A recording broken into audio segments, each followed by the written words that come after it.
Ang misteryosong anino sa likod ng speaker. Ako si Dry, isang batang nasa unang baitang.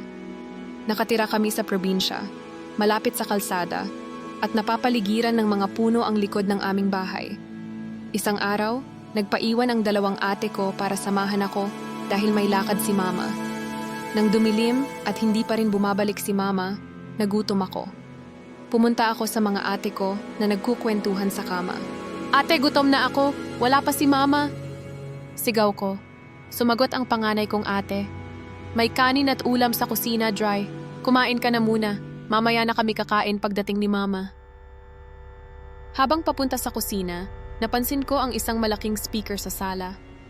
Sa likuran nito, sa dilim, may nakita akong kakaibang anino. Isang nilalang na may dalawang mapupulang mata na tila nakamasid sa akin. Natakot ako at tumakbo sa mga ate ko. Sumisigaw ng, "May aswang!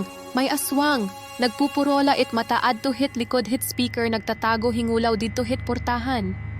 Waray, nagtaka ang mga ate ko. Pero nang makita nila ang anino sa likod ng speaker, tumayo ang panganay at kumuha ng kutsilyo. "Gawas dida kon hino ka man!" Waray sigaw niya.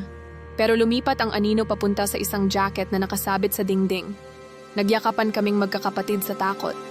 Nang makalapit kami sa jacket, nawala na ang anino. Napagtanto namin na hindi ordinaryo ang nakita namin. Kumuha kami ng bawang, ginawa naming anting-anting, at nagtago sa sulok ng kusina hanggang sa dumating si Mama. Kinuwento namin ang lahat. Sa mga sumunod na araw, lagi nang napapanis ang kanin namin, kahit kakaluto pa lang. Naisip namin na may kinalaman ang anino sa pangyayari. Naglagay si Mama ng asin sa kaldero, pero hindi ito tumalab.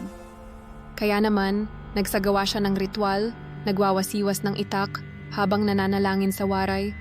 "Gawas didi nga demonyo kapag atubang kita didi, gawas nga mamiristi ka. Gawas didi ay kami pag uyasi nga yawa ka didi, gawas ay igdinamay itamluto nga panulay ka gawas didi." Mula noon hindi na napapanis ang aming kanin. Pinagdasalan na namin ang aming bahay. Pero ang alaala ng anino na may dalawang mapupulang mata ay nanatili, isang kwento ng takot, pero pinagtibay din ng pagmamahal at pagkakaisa naming magkakapatid.